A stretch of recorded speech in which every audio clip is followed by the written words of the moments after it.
All right, Kevin back with you for another episode of the $1,000,000 Relationships Podcast. And today I am here with Glenn Poulos. Glenn, welcome. It is so awesome to have you on the show today. Hey, Kevin, great to be here. Thank you for having me. You bet. And before we dig in, I just want to give a quick shout out to the folks over at the Podcast Guest platform. Man, those guys are doing an amazing work. That's how you and I connected.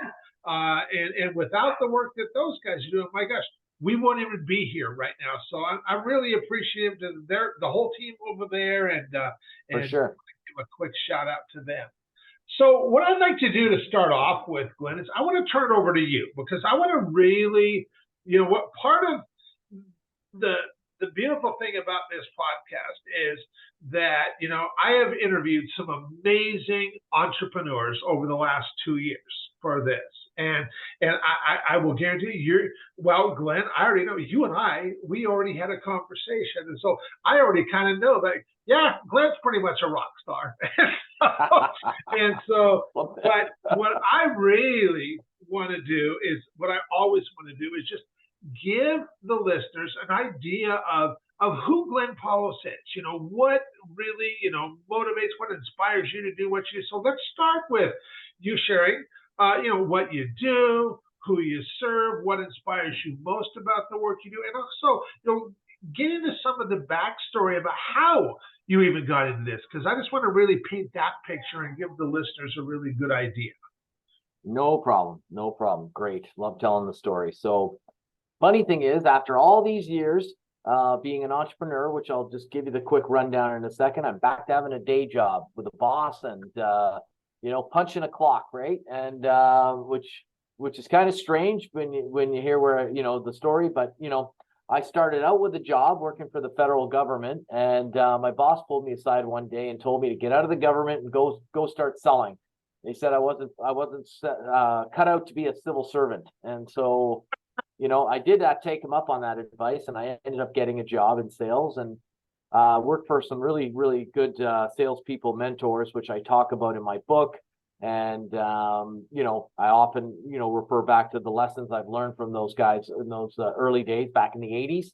But after about 5 years, I approached them about starting a business. I wanted to spin off a little division based on this newfangled technology and focus in on it and let them keep their company, but let me start a division or a new company that I could own part of, they could own part of, and I could be an entrepreneur, and they could then get the benefit of my, my excitement and my passion to start this business. And they turned me down. They said, no, that won't work. I should just stick to what I'm doing, and I'm doing well. And so I quit, and I started my company the next day, right? And basically the next day I gave my notice, and, I basically left and started a company and ran it for 15 years. Sold that company, ended up starting another company. So soon thereafter, in 2007, ran that for 15 years until 2022. Now we're at, and in February 2022, sold the business to a U.S. private equity, that owns a company in the U.S. that they bought us into their, into their fold, into their fund of companies, and basically as part of the buyout, I agreed to come and work for them for, as an employee. So sold the business to them. Now I work in the company, helping them to integrate the business. And but again, now I'm an employee. I don't own the business anymore. I did buy shares in the private equity during the buyout, but nonetheless, I'm a small shareholder in a very big private equity fund now. But yeah, so that's in a very short abridged version of how I got here. So a couple jobs, 2 businesses, and now a new job. And, so 2 businesses over 30 years, over a 30-year span, and you sold 2 of you sold both of those companies, which for many entrepreneurs that is the goal: build a business that we can in turn sell. And that's right. So you have some incredibly valuable experience that you have accumulated over those 30 years of your adventures as an entrepreneur. And Yeah, are you definitely. able to talk, and maybe you're not, and if not, that's totally fine. That's But are okay. you able to talk more about either of those businesses and what you guys actually did and who you? Yeah. Yep. Yeah. Both companies were very similar. Oh, when I said I approached my bosses back in the 80s and said I wanted to start a company, it was actually 1991. I was Okay. 29 and a half years old. And that newfangled technology that I approached them about was a little product called the cell phone.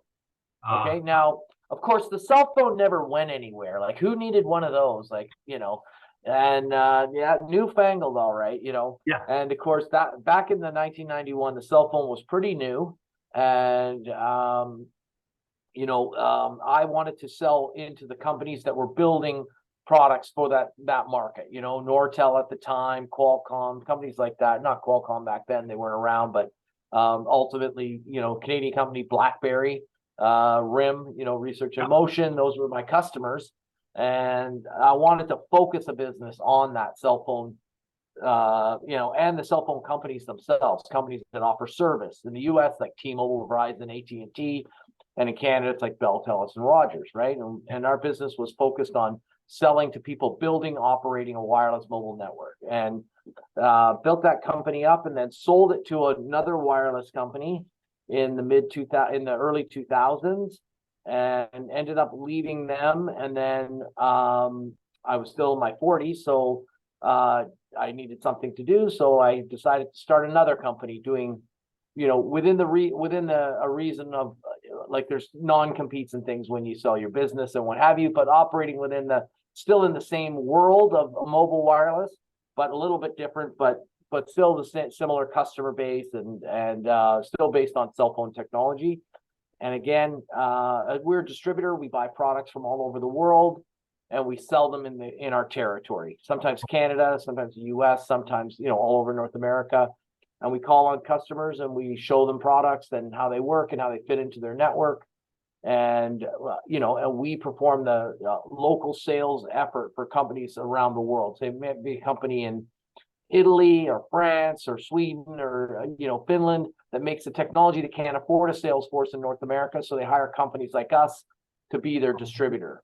Oh, And we distribute the products for companies from around the world in Canada and the US.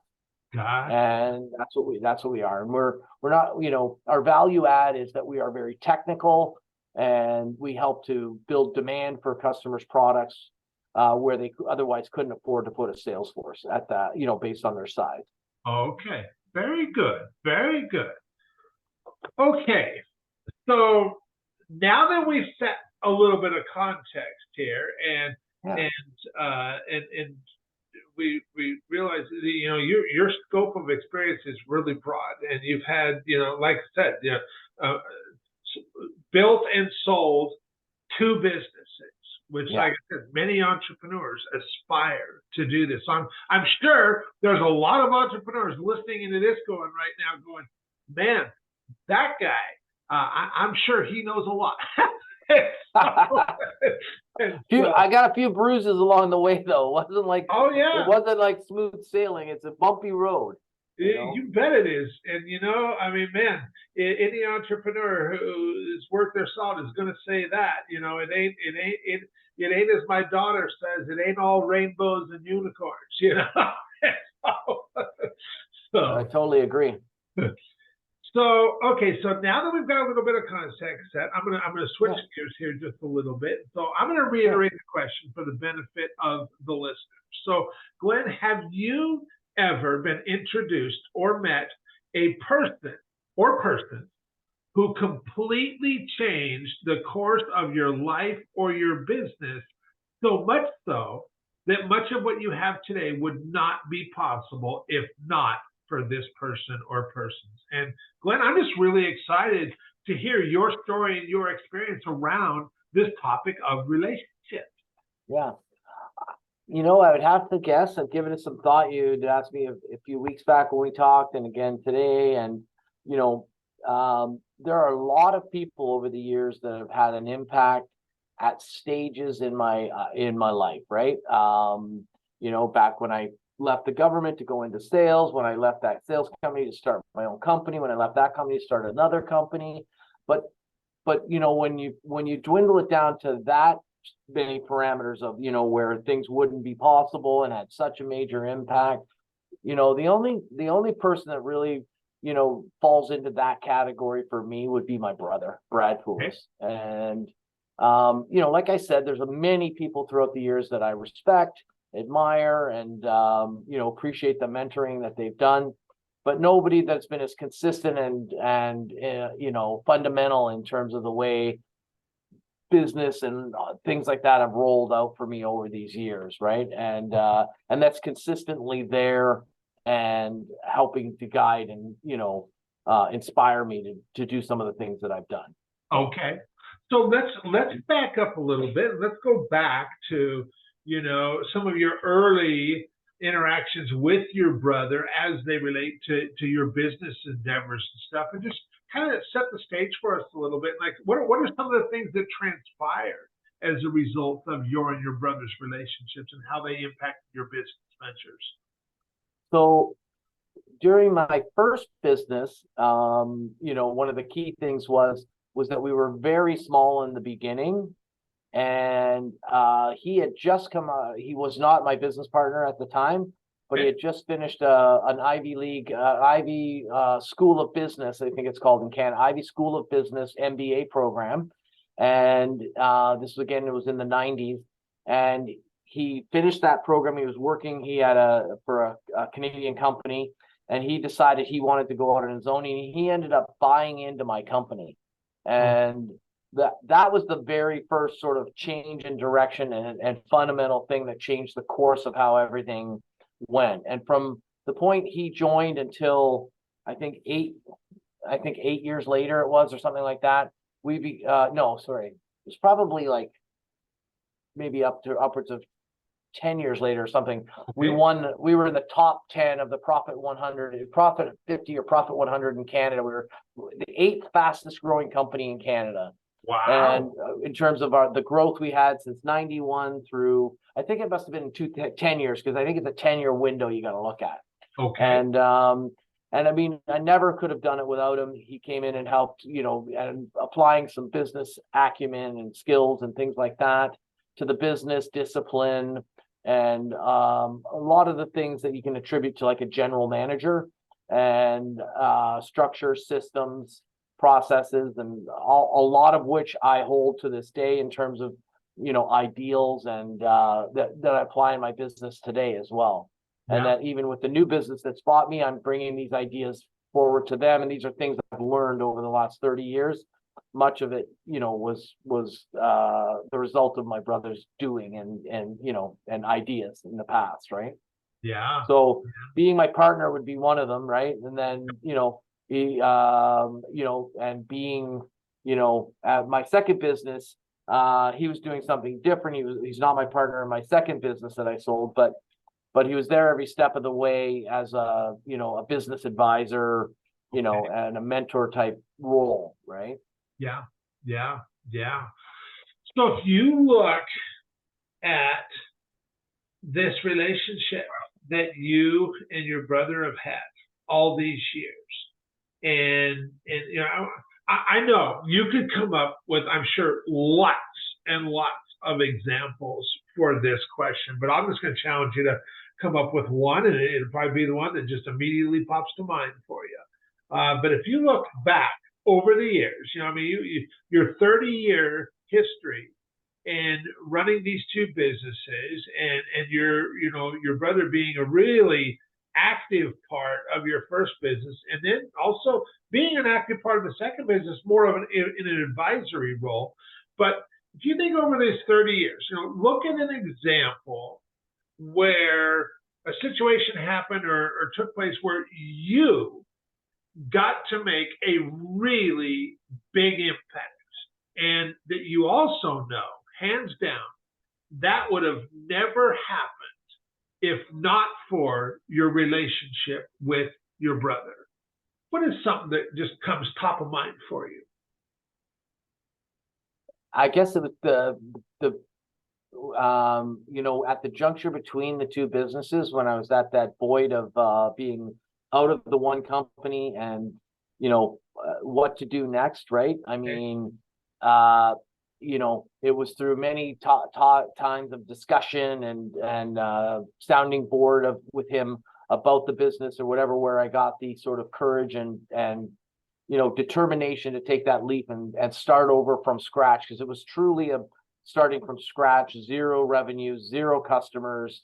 I had relationships from customers and vendors and things like that, but it was a grassroots, zero-based business, right? And it was a huge leap of faith to take the money to set it up, hire the people I would need to do it. And I mean, it was through a series of multiple discussions and meetings and things like that with him where I got the courage to forge through and just forge through, I guess, and and make it happen, right? I mean, there was also a time in my latest after selling this business where I wanted to talk to the private equity about ideas and whatever, and I felt I needed some guidance on how I should say it because I hadn't had a lot of experience working with boards of directors and private equity companies and things like that. And I said, these are all my ideas. These are the things I want to portray and the things I think we could do. And, but I just don't know how to, explain it to them or whatever. And, how would I do it? Right. And he said, well, if you just look back on the last 10, 15 minutes of what you explained to me, he goes, that you sold me. So just say what you said to me to them. And, if it convinces me, hopefully it'll convince them as much as it convinced me. Right. And it was like, I didn't realize something so simple. And it really did make a big difference in the discussions that went forth, in my very recent career. Right. And so I was very appreciative of that. But I mean, starting up that second business, which, was a real game changer for me, was probably the most impact and, that I can recall quickly off the top of my head. Yeah. Well, that's pretty dang substantial, Glenn. I mean, looking at what happened, over the next 15 years since you starting that business, that's a pretty big fat hairy deal right there. Yeah, definitely. Yeah. So, it's really interesting because, one of the things that, hosting this podcast for the last 2 years and 3 months, for one, it is hands down become one of the most valuable things I've done in my 27 years as an entrepreneur. But every single interview just is a constant reminder for me of the value of relationships. And that as entrepreneurs, relationships are our most valuable asset. Everything else stems from that. And, I really appreciate you taking the time to have this conversation. And like I said, I have no idea if you're open to this or not, but I mean, our audience of listeners is entrepreneurs, CEOs, founders. And I would imagine that a lot of them now, after just hearing from you during this brief interview here and hearing of your experience of having built and sold 2 companies over a 30-year period, they're probably like, man, I think it would be really valuable if I could connect with Glenn in some way. And I know you have a book. And so I just want to make sure that we offer any resources for anybody listening to this right now going, Kevin, man, thanks so much for having Glenn on. I would love to learn more about Glenn and what he's doing. And so let's make sure we do that too. So for sure. I mean, if you want me to tell you right now, I mean, absolutely. Obviously, I have a website, glenpoulos.com. Right. And GLENNPOULOS.com. And all the links to everything I have and do are there. You can get a hold of me via that. But I mean, the easiest and most expeditious way of getting a hold of me would be to connect with me on LinkedIn at Glenn Poulos is my handle on LinkedIn. And I'm very active, as they will soon see if they check in with me on LinkedIn, and I post every day. And and I share all the podcasts and things that I get involved in. And I have my own podcast now, the Profit Powerhouse. and where I share, exciting, exhilarating tips and tricks about starting your own business, and other things about running and operating a business, right? Okay. Excuse me. And and so LinkedIn is definitely the best place to just communicate with me quickly and easily. But I do welcome them to come to my website, and there's some free resources there, and there's links to all my other socials as well. And Perfect. Yeah. Awesome. And I will make sure that my assistant includes those resources with our show notes too and stuff. Nice. So Glenn, once again, I just really appreciate you taking the time to have this conversation today. And, just because, the goal of this podcast has always been twofold. I love giving entrepreneurs like yourself the opportunity to share your story and your experience around this topic of relationships. And then for the listeners, I just want these episodes, these conversations, to just inspire them to place an intentional focus on creating more real, meaningful, rewarding, and profitable relationships in their own lives.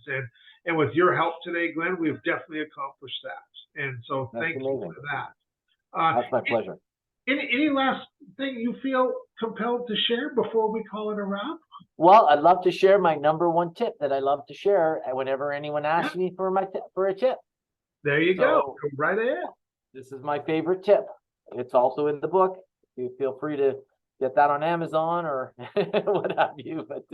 But a little shameless plug for the book there, eh? Yeah. I love sharing this tip, and the tip is you only get forever to make another impression.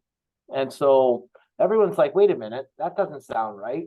Isn't my mom's told me you got to make a good first impression? And I'm like, that's correct. It's vital that you make a good first impression, and don't after you've made a good first impression, don't be a pain in the ass after that, right? And so I often explain where because I work with a lot of people right in my office. I've had large sales teams, and I'm walking around, and imagine the situation where you're walking by and there's a sales guy, and he's always and he's, instead of being on the road, he's at his desk. You walk by his desk and you see he's on Facebook or something, and as he hears you coming up behind him, he flips over, alt tabs over to the CRM and pretends like he's working, right? And then you walk by, and then a couple days later you walk by and you see him, he's on Facebook again. He's thinking, well, wow, this guy's a bum, and I mean, you can't change those impressions. So I'm saying, when you have an opportunity to make an impression on someone that can have an impact on your career, choose your actions wisely, and make sure that you use every one of those opportunities, bar none, to further your career and your opportunity. So when the boss is walking by, always be busy. Don't be on social media. Don't be fooling around, messing around. Always be working properly when that's what you're doing. If you're at a trade show, always be working. Don't be sitting around, whatever. Engage with the people in your booth. Engage with the people that the company's flown in to be a part of the show. Get out in the aisle. Pull your customers in from the aisle if it's slow, right? And when the boss is there, you want the boss saying, when you did it right, when the boss is saying, oh my God, that Glenn guy, he's non-stoppable. He's either, he's setting things up in the booth, he's doing demos, he's out in the aisle pulling people in. Because believe me, the opposite is a really bad taste when the guys, they flew you into a trade show and you're sitting around on a chair complaining that your feet are sore, right? And these things make a huge difference in someone's career when the boss is figuring out who to move to that next position of responsibility, right? And you're always given another opportunity. Every time you meet, you're engaging with someone, you're making another impression. And so always make it a good one. And so the mantra of my my coaching and my training to everyone is how to get, act, and stay in front of your clients and be a pleasure to do business with always. Whether you're winning or losing, whether you're getting your way or not, rejection or success, always be a pleasure, always be someone that they enjoy dealing with, and never, don't be a pain in the ass. And Yeah. yeah, so that's my advice, and that's my final tip for the day. Well, that's some pretty awesome advice for sure. So, well, Glenn, thank you again for taking You're the time welcome, to Kevin. have this conversation. Yeah. Really appreciate it. Thank you so much, Kevin.